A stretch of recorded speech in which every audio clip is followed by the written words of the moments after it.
Hello, my name is Reggie Young. I'm here with Chad. Chad, if you could take a quick second to explain a little bit about who you are and how you got started. Yeah, thanks for having me, Reggie. I've been in ecom now for over 15 years, uh, really with an intent of just leaving the industry better than how I found it. So I started an ecom company, D2C on Amazon, off Amazon, selling vacuum filters, coffee filters. That eventually led me to starting Cubana, which we sold in April 21. Co-founded the Prosper Show with three other people. We sold that in 2018. And now I'm building Prophecy, which is a AI first software company to maximize profit for private label brands without sacrificing BSR. Excellent. Really powerful short intro there. So a lot of exits. Interesting that you did like software and then like a physical live show, and then now back to software with AI. You could explain like some of those exits, maybe what you've learned, and because I would imagine exiting from a online software company and then a physical event company, you probably learned a ton of skill sets along the way. How's that helped you, either prepare for this exit or what have you learned along the way? Oof, so much along the way, a lot of pain and a lot of glory in between all the days, right? Building a company is not easy.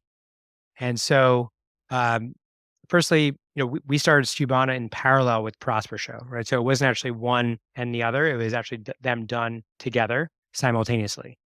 Uh, Obviously, like a exit multiple for an event company is very different from a software company. And I always just wanted to focus my energy on what's going to have the highest impact for my family and for my life. And, we're here on this planet for such a short time. How do I maximize and create the biggest dent possible? So, all the mistakes I've made have led me to one, a framework to not make those same mistakes again, and which has really been infused into my current business Prophecy, core values, mission statement, things I never want to happen again after slugging it out for all these years. That's a big one. And also taking a reset afterwards, which we were talking about ahead of the show, or I call it the great reset, which is really upgrading the version of myself to redeploy resources into myself so I can come out of the experience better than how I started. Mm. I love that, the framework. And before we got on this call, I had mentioned that I saw you post about something on LinkedIn and I couldn't remember what it was, but it was that. It was actually taking time after an exit or after a major event, not to roll into the next thing. And I wasn't expecting that I would do the same. When I exited my business, I was like, okay, I'm just going to, 2 months later, I'm going to be live and I'm going to be that story that exits a year later for, 2, 3 times the cost or 2, 3 times the multiple or valuation. Instead, I literally like went to an ayahuasca retreat. I like did all kinds of stuff and I had to really look at myself and I realized like, oh man, there's a lot of self work that I need to do. And I'm Mm. definitely not there yet by any means, but I feel like being able to slow down and like take a look back at lessons learned has been really, I feel like beneficial for how I at least feel moving forward. So if you could maybe explain some of Mhm. those frameworks or things that you experienced and took, Yeah, but I'm lighting some incense to just get the vibes, to get the good vibes flowing. yeah, everyone pick up on that. Hear that? So, all right. So, like after I exited, it's interesting, right? Because you exit, the wire hits your account, and then you're like, now what? Yeah. And for me, a lot of my responsibilities and the people I work with were starting to be moving on from me, right? At the company that bought us, that acquired us. So I had uh, just that was an interesting experience, right? All the people that I worked with started moving on, right? Sort of like a new sheriff is in town or a new king is a new president, right? So to speak, where you're sort of clearing out the old and in with the new. And so for me, I really started growing into myself. I actually went on my own journey, my own spiritual journey, my own psychedelic journey. I did DJ lessons, chess lessons, spiritual breathwork, Wim Hof, holotropic breathing lessons. I was doing boxing, CrossFit, nutrition coach. I did all these things. I started reading and like listening to all these podcasts, just consuming and pouring those resources back into myself because like as CEO or as a founder, as you know, right, you're constantly giving, right? Giving to employees. Like your job is to be the opportunity creator for others. And then I was like, well, what about me? And how do I create more opportunity for myself to come away from this experience with a more profound sense of excellence? So I did all those things and then stared at a tree. I started working back on my e-commerce business to improve it because that was sort of needed a lot more love because I spent all my time on other things and was staring at a tree. And then finally came up with this idea around pricing, which I believe I actually went a little bit too fast into the next thing. Like I think I should have sat with my impatience for a longer period of time. Interesting. And like looking at prophecy, I just right now I'm staring at the branding of your shirt with like the eye and like it's really solid branding. What made you? Yeah, and I love that you said you're staring at a tree and you came up with the idea, versus like making a spreadsheet and doing all these different things, right? Like the more of like the feeling, maybe like the feeling body versus the Mhm. logical rational mind. Uh, could you explain why after doing everything you've done, why are you pivoting this way specifically? Yeah, it's a logical progression. So during that great reset, I made a list of like 8 things that I thought were good ideas. I was like I was actually journaling and keeping a thought list around like where am I stubbing my toe? What problems need to be solved? What are big problems? And I made a list of all these problems. And one of the problems was my ecom company. And I noticed that margins were getting compressed. I did everything to turn this business around. And I'm like figuring out ads, I'm doing all these other things, but the one thing that we never touched was pricing. And I was like, I started really digging into price. Nobody talks about price. Mhm. So it was it was me sitting there staring at a tree thinking, how do I turn my e-commerce business around? Which is how I stumbled across pricing. Now, in terms of the branding, I love branding.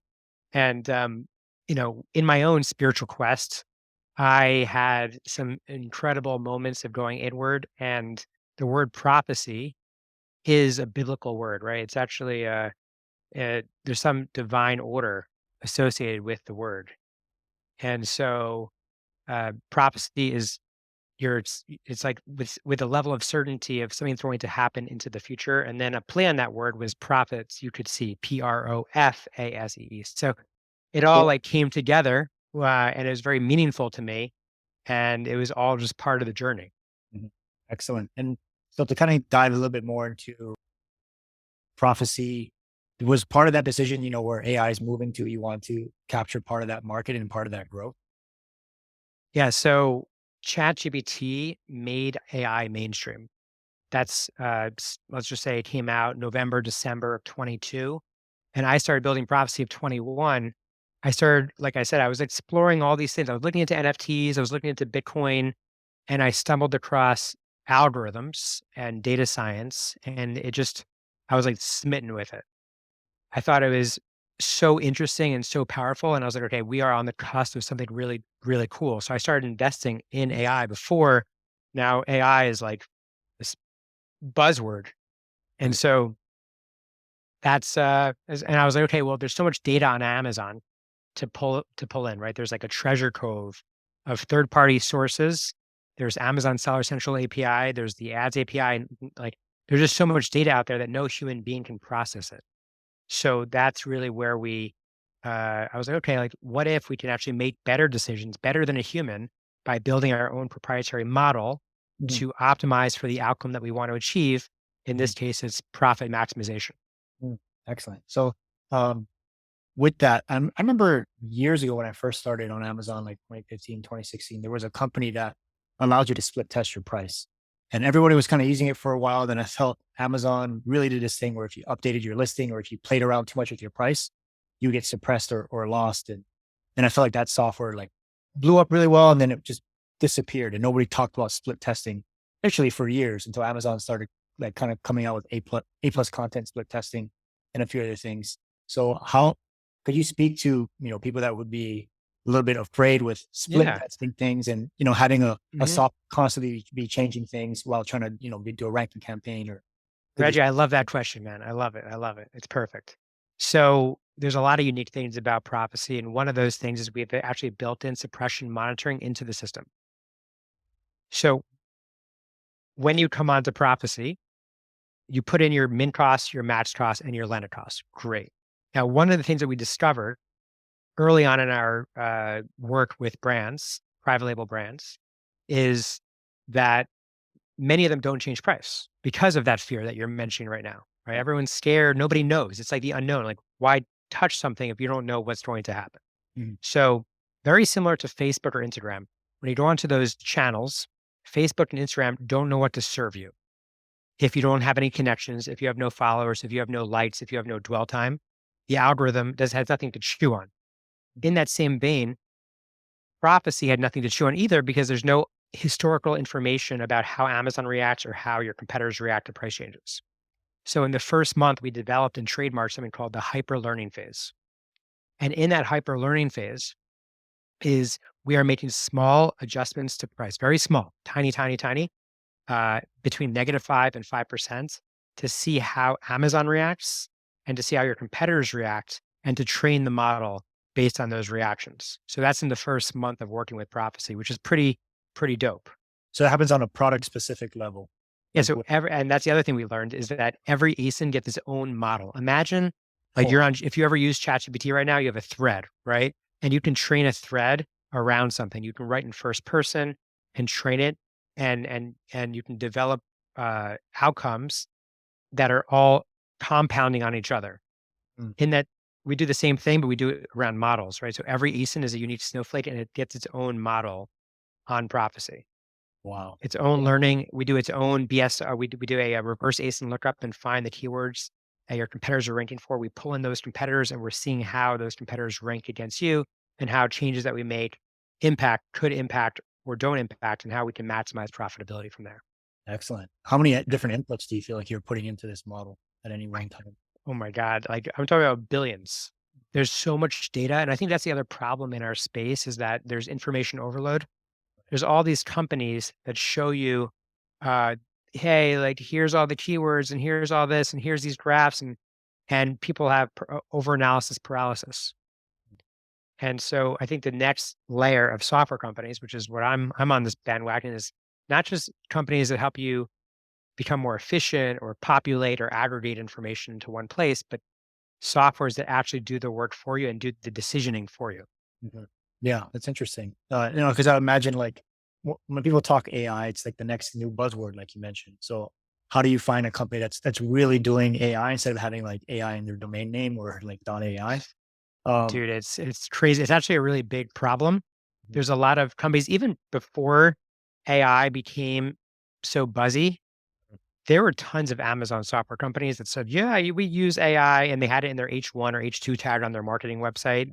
yeah, totally. And like you go to their employee count and you're like, "Wait a minute, you have no data scientists, you have no machine learning people." Right. Like it's just marketing hype.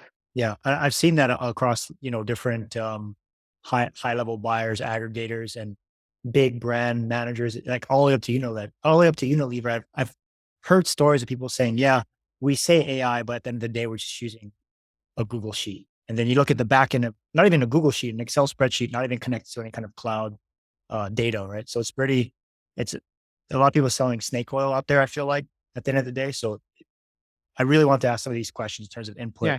Uh, Yeah, so a few things, like if then statements are rules, right. right? And rules are technically algorithms, right? And optically, that is accurate, okay?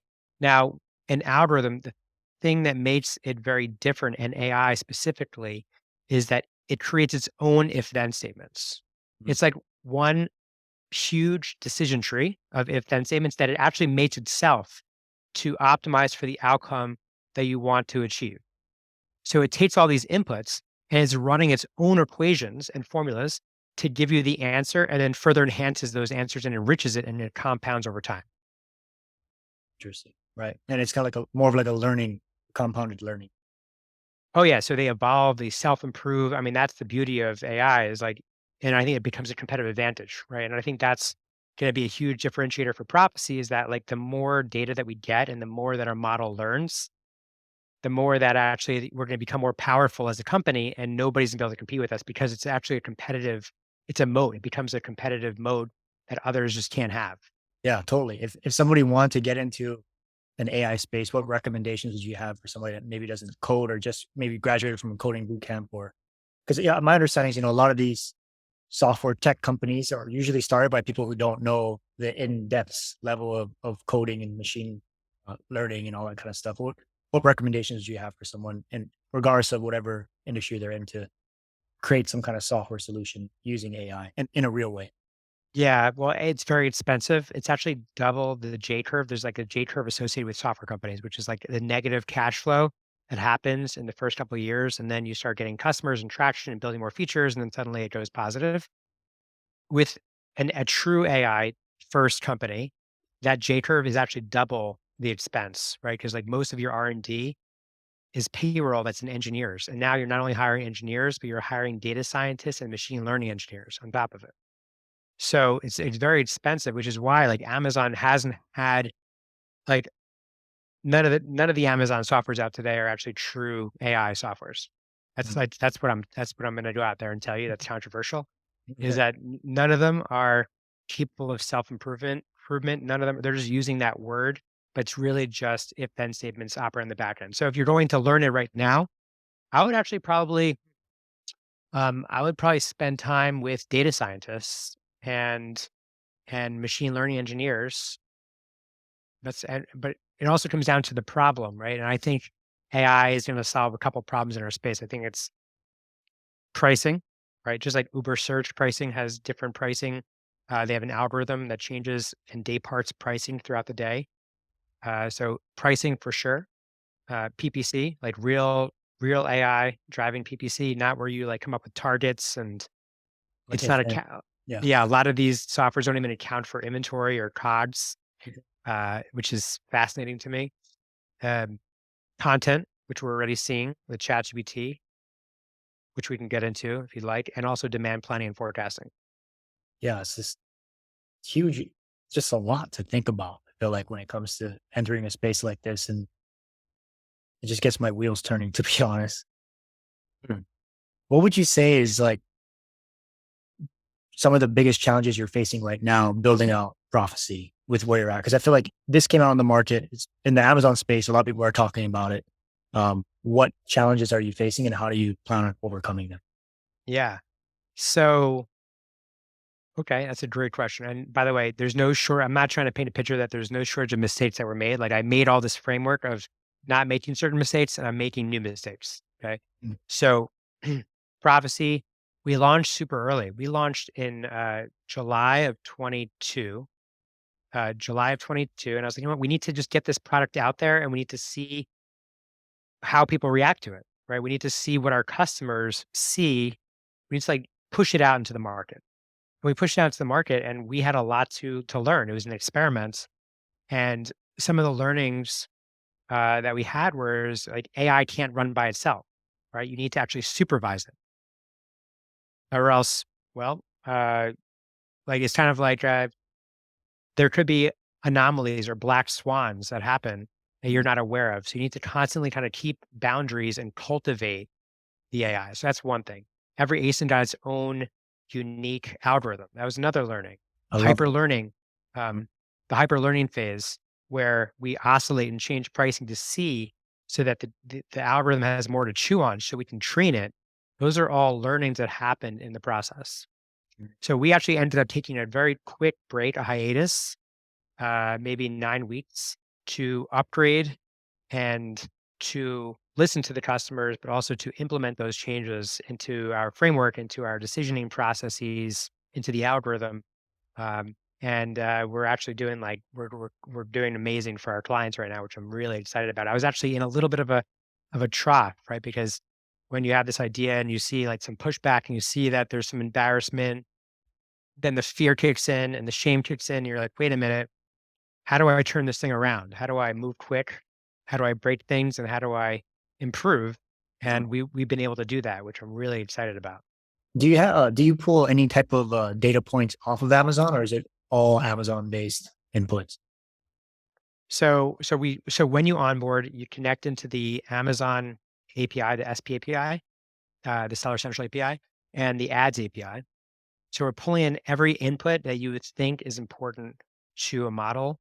Mm. We're pulling in sessions, we're pulling in conversion rate data, we're pulling in your price, we're pulling in your reviews, the Mhm. quantity of the reviews, the recency of the reviews, your click through from PPC perspective, uh, The only thing that you have to put into our system is your landed cost and your min and max price. You give us some boundaries. Mhm. And then from a third party perspective, right, we need to then go ahead and do reverse ASIN lookups and pull data from competitor sets.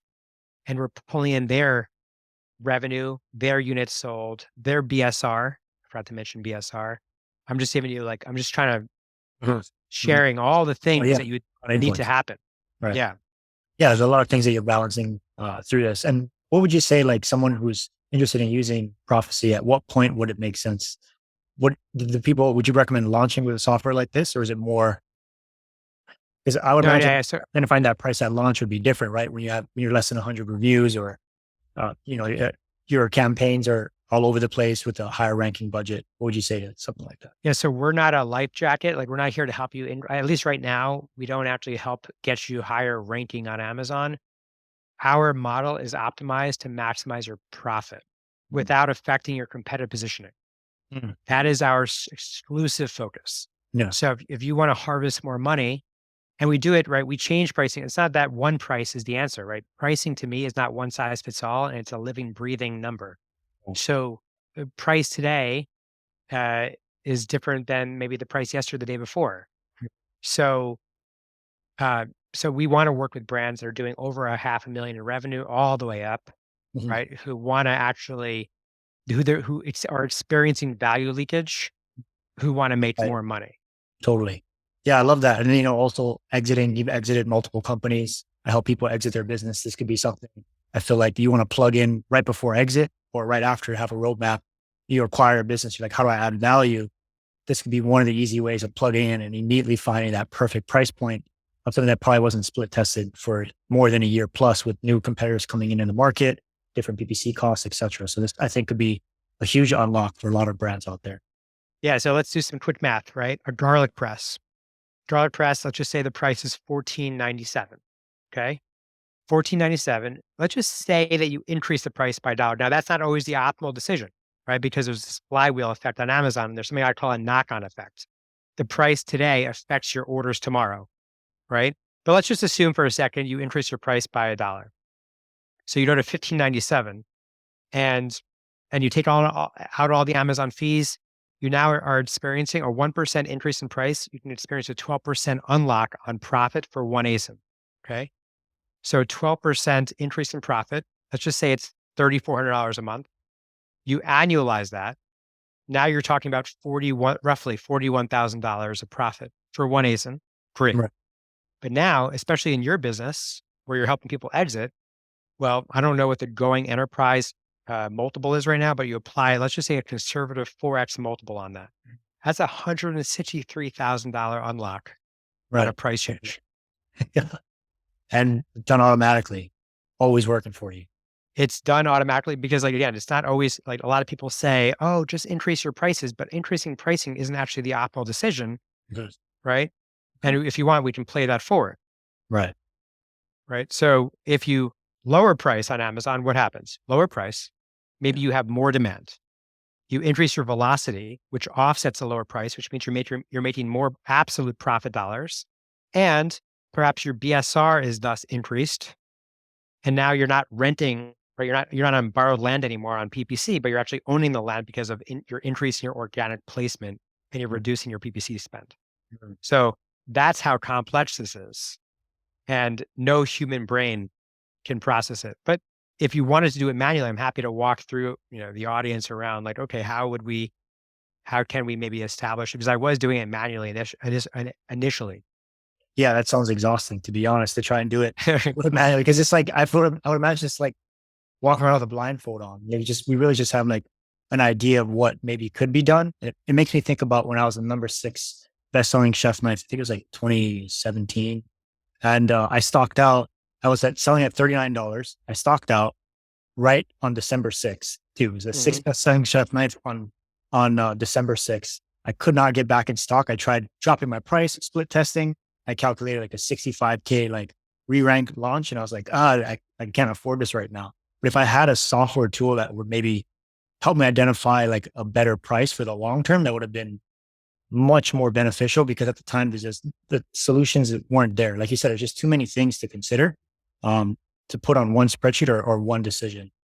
Totally. And by the way, I think that those split testing tools were really just early in their time because what Yeah. is AI?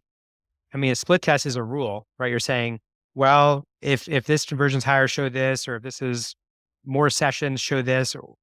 And what AI is doing is just automating that and failing quicker, learning from those mistakes and smarts to then show the proper thing that's going to optimize for whatever you're trying to optimize for that A/B test. Excellent. Yeah. Does that make sense? Yeah. So It's like, true. I mean, they paved the way for me, these A/B testing softwares. Yeah, for sure. And they definitely get people interested who have already maybe initially started split testing something. And one thing I like about using a software like this is you don't probably have to manage it. Whereas like a lot of other split tests, you have to record like I made this change on this day. That stuff is pretty exhausting when you're trying to operate a business. So just being able to plug into something, flip a switch, and then let it find the best price for you for your profit. And it just makes sense too, right? When you're thinking about you want to, you just exited multiple businesses. You're trying to find what's going to provide the highest value to you and your family. And you think about your experience in Amazon, and it's the same thing. Like you drive everything back to profit. Well, overlaying a massive emerging market with AI, your software experience, everything you've built out, it just makes sense to go down this venture, both from a business operations standpoint and from an entrepreneurial standpoint. So I really love the whole journey of where you're at right now. Yeah, no, I'm loving it too, man. I'm loving it as well. Sweet. Yeah. So with that, Chad, if anyone's interested in getting in contact with you or Prophecy, where can they go about doing that? So yeah, you can reach first of all, my personal email is chad@prophecy.com. That's CHAD at prophecy, PROFASEE.com. You can find me on LinkedIn, posting thoughts often. I'm trying to post as much value as I can and share with the community.